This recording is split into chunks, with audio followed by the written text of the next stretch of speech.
नमस्कार दोस्तों, एक बार फिर से आपका स्वागत है target with Goswami YouTube channel में।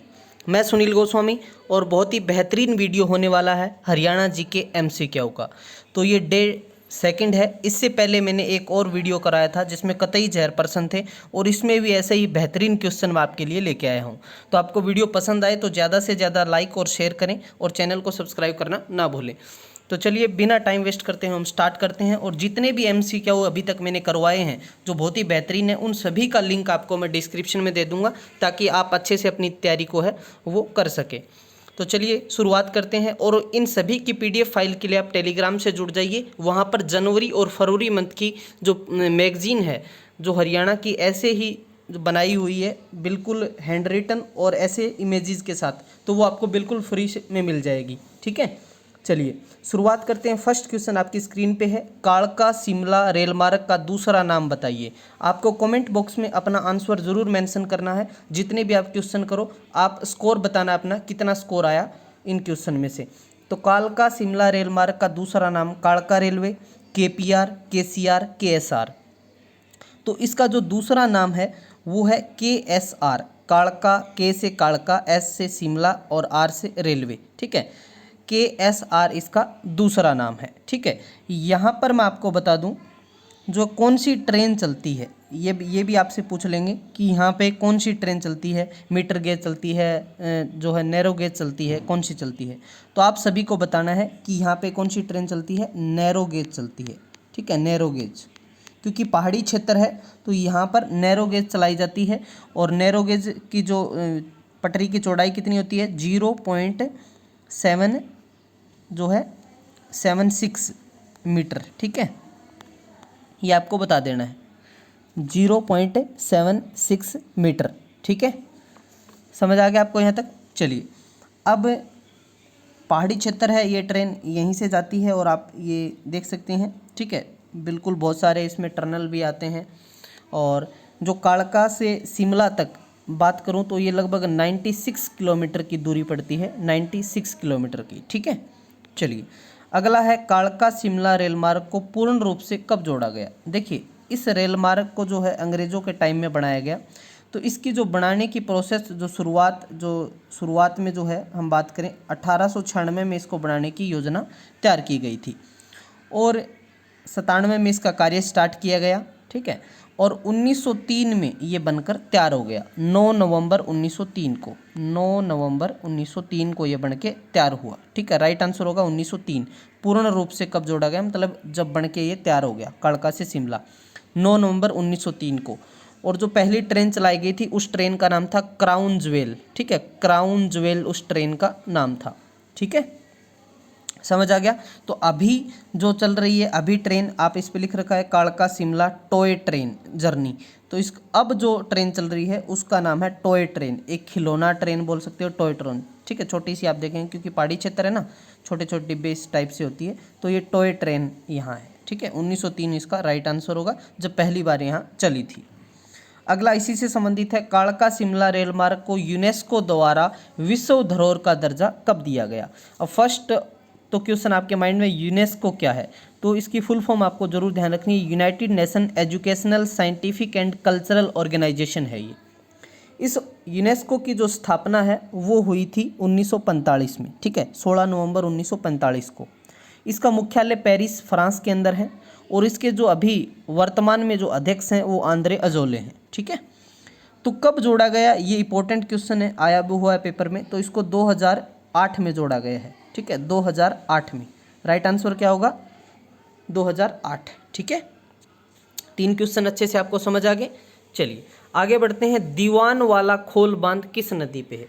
देखिए जो डैम है उनसे रिलेटेड क्वेश्चन आपके एग्जाम में पूछे जाने हैं। ठीक है, तो इनको आप बिल्कुल अच्छे तरीके से, नदियों से रिलेटेड आते हैं, डैम हो गया, मिट्टी होगी। ठीक है, इस प्रकार के जो क्वेश्चन है बहुत बार पूछे जाते हैं। ठीक है, तो डैम आप सब जानते हैं, पीने के पानी के लिए बांध बनाए जाते हैं, नदियों को बाढ़ से बचाने के लिए, सिंचाई के लिए, विद्युत निर्माण के लिए, बहुत सारे कार्यों के लिए डैम का हम निर्माण करते हैं। ठीक है, तो अब दीवान वाला खोल बांध किस नदी पर है, यमुना पे, कौशल्या पे, घग्गर पे या साहिबी पे। तो यमुना नदी पे है ये। कौन सी नदी पे पड़ता है ये, यमुना नदी पे। नाम क्या है? दीवान वाला बांध। ठीक है, कौन सी नदी पे है ये? यमुना नदी पे है। ठीक है, समझ आ गया आपको? यमुना नदी पे। अब है कहाँ पे ये भी पूछ सकता है, ज़रूरी नहीं। तो ये यमुनानगर में है। यमुना नदी के ऊपर एक और डैम हम बात करें, ताजेवाड़ा भी है, जो 1873 में बनाया गया था डैम, यमुनानगर में ही ताजेवाड़ा। या फिर इसके ऊपर हथनी कुंड बैराज परियोजना भी है। ठीक है, जिसे मछुआरों का स्वर्ग कहते हैं, जो 1999 में बन के तैयार हुई। तो आपको याद रखना है। क्लियर है यहाँ पे? हाँ, ठीक है। कौशल्या बांध तो आप सबको पता है, कौशल्या और घग्गर नदी पे है, पंचकूला में। ये भी पेपर में पूछा गया था। ठीक है, आगे बढ़ते हैं। ओट्टू बांध, ओट्टू हेड भी बोल देते हैं, ओट्टू बांध भी बोल देते हैं। या फिर इसका दूसरा नाम पूछें आपसे, ये भी पूछ लेगा ओट्टू हेड का दूसरा नाम, तो आप बता देना वीयराज बांध है ये, वीयराज बांध। ठीक है, वीयराज बांध कहते हैं इसको। तो ये बांध बन के तैयार कब हुआ? ये घग्गर नदी पे है और सिरसा के अंदर है। आपको ये चीज़ ध्यान रखनी है। इसको धनुर झील भी कहते हैं। और कौन सी नदी पे है? घग्गर नदी पे है। 1996, 1896, 1876, 1989 कब बन के तैयार हुआ? तो आपका आंसर होना चाहिए 1896। कन्फ्यूज़ करने के लिए 1996 भी देगा वो। ठीक है, तो आपको ध्यान रखना है इस बात का। तो कहाँ पर है ये? सिरसा। सिरसा जो 4270 वर्ग किलोमीटर एरिया में फैला है, जो क्षेत्रफल के अनुसार हरियाणा का सबसे बड़ा जिला है। सिरसा के अंदर गेहूं और कपास का सर्वाधिक उत्पादन होता है। सबसे ज़्यादा गौशालाएं हैं, सबसे ज़्यादा गौ पालन होता है यहाँ पे। ठीक है, और यहाँ पर ऊँट प्रजनन केंद्र भी है। तमाम बातों को आपको याद रखना है। CDLU 2003 में यूनिवर्सिटी बनी, वो यूनिवर्सिटी भी विद्यमान है। चलिए, अगला है सेनिसा झील कहाँ स्थित है? ऐसी वो 5-10 झील तो ऐसी है जो आपके माइंड में रहती हैं, तो कई बार वो इस टाइप की झील पूछ लेता है जो आपको मतलब कंफ्यूज करती है ज़्यादा। तो सेनिसा झील कहाँ पर है? तो ये करनाल, पेहवा, रोहतक, काड़का। ये फोटो तो ऐसे लगा रखी है, ऐसी झील नहीं है ये, लेकिन आपको समझने के लिए कि झील इस प्रकार की होती है। तो सेनिसा झील कहाँ पर है? करनाल के अंदर है। चक्रवर्ती झील भी है। ठीक है, कर्ण झील हो गया। रोहतक में कौन सी है? तिलियार झील है। तो राइट आंसर होगा पेहवा। ठीक है, पेहवा कुरुक्षेत्र के अंदर है ये सेनिसा झील। ठीक है, समझ आ गया आपको? और एक बीबीपुर झील भी है कुरुक्षेत्र में, बीबीपुर झील। आपको ध्यान हो तो बीबीपुर झील कहाँ है आपसे पूछ ले तो कुरुक्षेत्र में आप बता दोगे। कुरुक्षेत्र जिसको धर्म नगरी कहते हैं, जहाँ पर 360 प्लस धार्मिक तीर्थ स्थल हैं, जहाँ कौरवों और पांडवों के बीच महाभारत का युद्ध लड़ा गया 985 ईसा पूर्व, जिसमें पांडवों की विजय हुई। युद्ध 18 दिन चला था और युद्ध के अंत में 18 ही योद्धा बचे थे। आप कमेंट बॉक्स में बता सकते हैं कि जो अभिमन्यु है उसका वध किस दिन हुआ था। हाली झील कहाँ पर स्थित है? सोनीपत, कुरुक्षेत्र, पानीपत, कैथल। आप अपने कमेंट जरूर करें कि आपका स्कोर कितना आता है। ठीक है, तो हाली झील कहाँ पर स्थित है? तो हाली आपको एक तो उर्दू साहित्य में पुरस्कार दिया जाता है, हाली पुरस्कार, आप सबको पता है। एक अल्ताफ़ हुसैन हाली हुए, जिनकी बहुत सारी रचनाएं हैं। ठीक है, तो अल्ताफ़ हुसैन हाली का संबंध कहाँ से है? पानीपत से है। तो ये हाली झील सरकार के द्वारा बनाई जा रही है, निर्माण किया जा रहा है यहाँ पे, तो ये पानीपत के अंदर है। ठीक है, पानीपत जहाँ से बेटी बचाओ बेटी पढ़ाओ की शुरुआत हुई थी 22 जनवरी 2015 को। ठीक है, वर्तमान में बेटी बचाओ बेटी पढ़ाओ की हरियाणा से ब्रांड एम्बेसडर कौन है? साक्षी मलिक है। और पूरे भारत से परिणीति चोपड़ा है। हालांकि हरियाणा में अलग अलग जो डिस्ट्रिक्ट हैं उनसे अलग अलग भी बनाई गई हैं। ठीक है, समझ आ गया आपको? चलिए, अगला क्वेश्चन है मन्नू भाकर से रिलेटेड है। मन्नू भाकर का जन्म कब हुआ? ठीक है, जन्म पूछ सकते हैं क्योंकि ये बहुत ही फेमस खिलाड़ी हैं। मन्नू भाकर शूटर हैं जो फेमस हैं, और इनके कोच का नाम है अनिल जाखड़। पूछा जा सकता है इनके कोच अनिल जाखड़ है, लेकिन मैंने आपसे इनका जन्म पूछा है। 26 फरवरी 1998, 18 फरवरी 2002, 1 नवंबर 2000 या 26 मार्च 2002। तो इसमें 2002 के मैंने जानबूझ के 2 ऑप्शन डाले हैं, तो राइट आंसर होगा 18 फरवरी 2002। गांव गोरिया झज्जर, गोरिया गांव में हुआ झज्जर के अंदर। और इनकी शुरुआत हम बात करें गोल्ड मेडल से 2018 में हुई थी। राष्ट्रमंडल खेलों में जो है इन्होंने गोल्ड कोस्ट में गोल्ड मेडल जीता।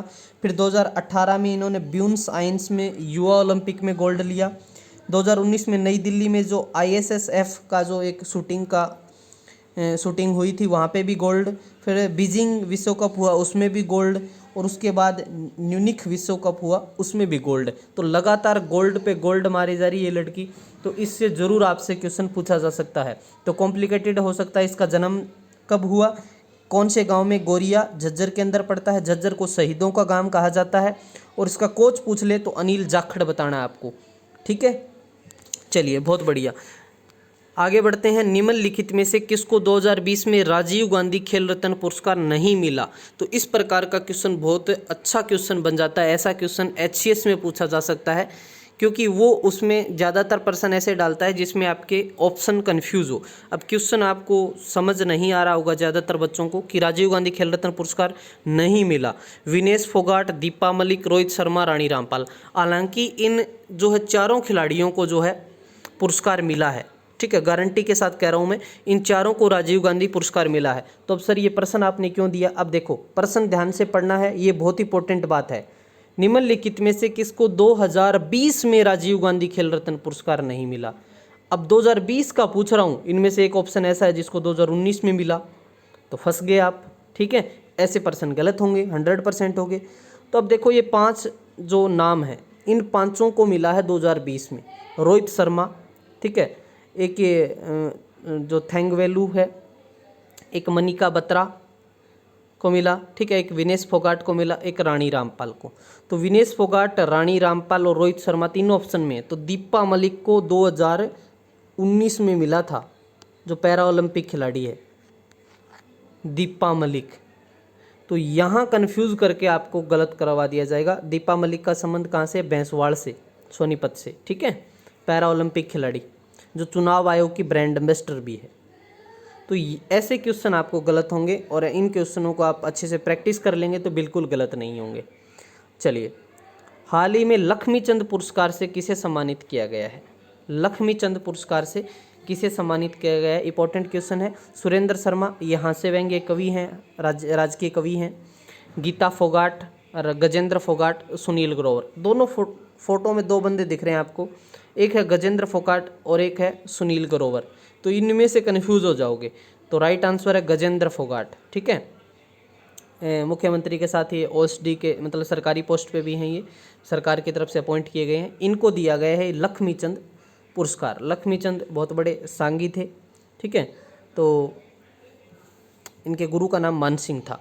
तो ये तो मैंने बता दिया कि गजेंद्र फोगाट को जो है लक्ष्मीचंद पुरस्कार दिया गया है। कमेंट बॉक्स में आप बताएंगे कि सुनील ग्रोवर को इसी दिन कौन सा पुरस्कार दिया गया था। तो बहुत ही इंपॉर्टेंट बात है ये। और ये भी पूछा जा सकता है, जो एक्टर हैं सुनील ग्रोवर कहाँ से हैं, सिरसा से संबंध रखते हैं, ठीक है। तो ये थे हमारे मोस्ट इम्पोर्टेंट MCQ। ऐसे ही MCQ के लिए आप चैनल आप देख रहे हैं, नाम टारगेट विद गोस्वामी, तो सब्सक्राइब कर दीजिए, दबा दीजिए। और ऐसे ही बेहतरीन जो वीडियो MCQ की लिस्ट भी बना रखी है मैंने, जिसमें आपको बहुत सारे ऐसे 100+ क्वेश्चन मिल जाएंगे जो ऐसे ही हैं, जो आपके एग्ज़ाम में पूछे जाएंगे, ठीक है। तो वीडियो को लाइक शेयर करना ना भूलें। PDF के लिए आप टेलीग्राम से जुड़ जाएं @गोस्वामी सर से, या लिंक डिस्क्रिप्शन में दे दिया जाएगा। तो इस लेक्चर में इतना ही, मिलते हैं नेक्स्ट लेक्चर के साथ, तब तक के धन्यवाद। जय हिंद, जय भारत।